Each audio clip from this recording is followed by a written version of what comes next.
What's up, guys? Mike Dolce here with some rather interesting and unfortunate news from the world of MMA.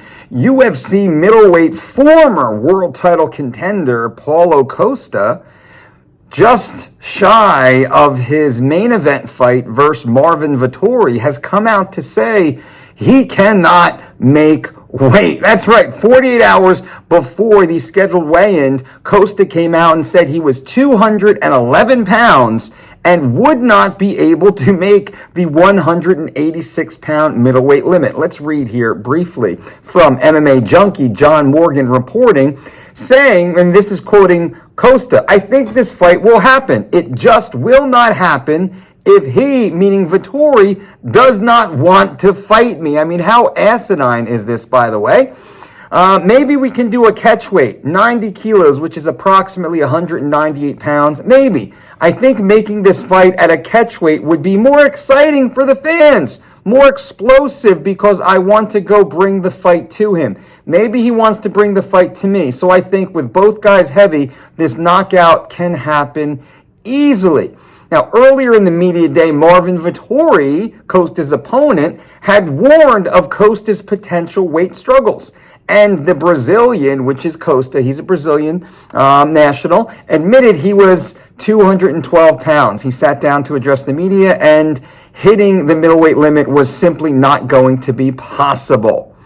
Now, Costa also said it's not on the schedule to make 185 pounds anymore. It's another weight above that, but I'm not exactly sure what weight. Now, let me go back here. I want to just address this issue. I mean, number one, shame on you, Paulo Costa, for being so unprofessional. Paulo Costa is a talented fighter. He worked his way up through the middleweight rankings to fight Israel Adesanya for the world title and got beat up badly, embarrassed, humiliated. And some of you might even remember when Israel Adesanya dry humped Costa in the middle of the octagon after putting a nasty beating on him and finishing him in the fight.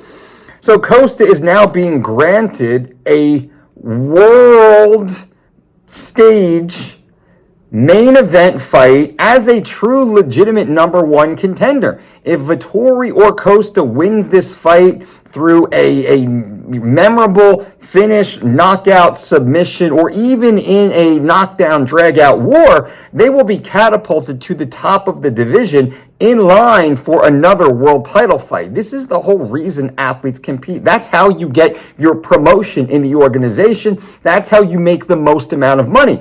Costa coming in and saying, "I'm not going to make weight," is ridiculous. Now, of course, I am the world's foremost expert in weight management for combat athletes.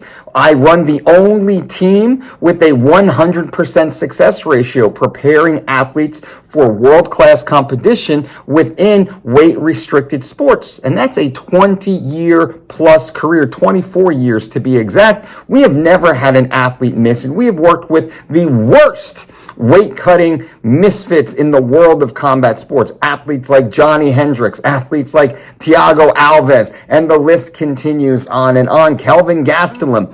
They've all made weight with us, never missed weight with us. And here we have Paulo Costa, after a 1-year layoff, saying he simply can't make the weight of 185, which is his contracted weight class.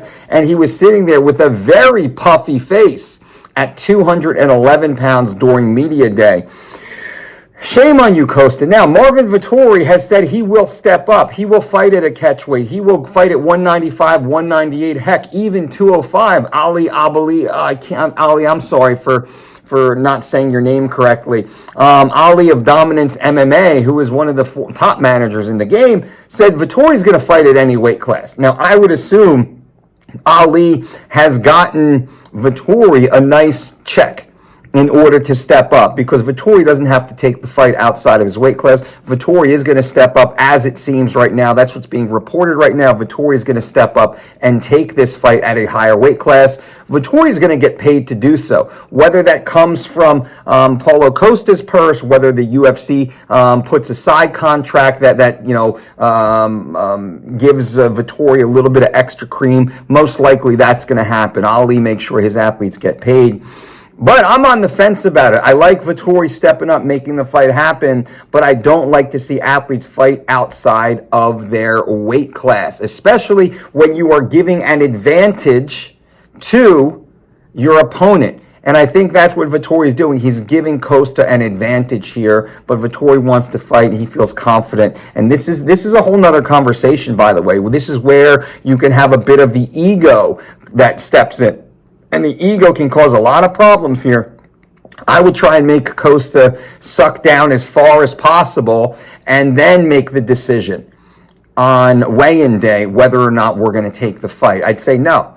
186, make 186, make 186, get as close to 186 as possible. You better start cutting weight, fool. That's the way we would play, and that's the way I've played it before when we were working with athletes. A lot of what I've done as a weight management coach, by the way, is also working with the managers, working with the agents, working with the promoters, and negotiating. I've negotiated many side contracts behind the scenes on the benefit of my athletes because I understand the weight, I understand the protocols, and also we want to squeeze the unprofessional athletes out. This happened when Nick Lentz fought Charles Oliveira, who's now the UFC lightweight world champion. Well, Charles used to fight at featherweight, and Charles missed weight by 5 pounds versus Nick Lentz. I've told that story years ago on this channel. I'll tell that story later on. But what do you think? Should Marvin Vettori accept that Paulo Costa is going to be heavy and sign to fight at a catchweight? Should Paulo Costa try and make the 200 or the 185-pound weight class limit?